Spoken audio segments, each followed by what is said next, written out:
Good day, Mr. Lecturer. I greet you back, my brother. How are you to your night and everything, your people and your who surround you? And what about your enemy? I béèrè pé nínú owó àti àlàáfíà kí yóò hàn jù. Thanks. The reason that money is important than the àlàáfíà is that ẹ wo àwọn èèyàn wa money la máa fi lo ilé ayé, but the àlàáfíà is the something that you cannot do without it.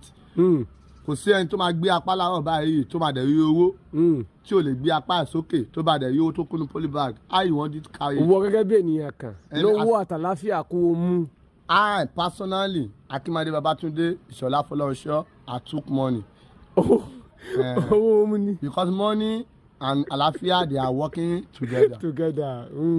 That is what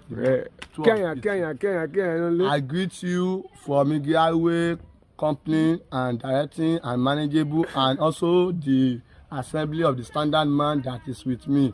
And God shall be blessing all of us, and God shall be provide for us. Anything we need, God shall provide in the successfully and the professional and the occasional. Oh, no, Kitunde, the Mr. Lecturer here,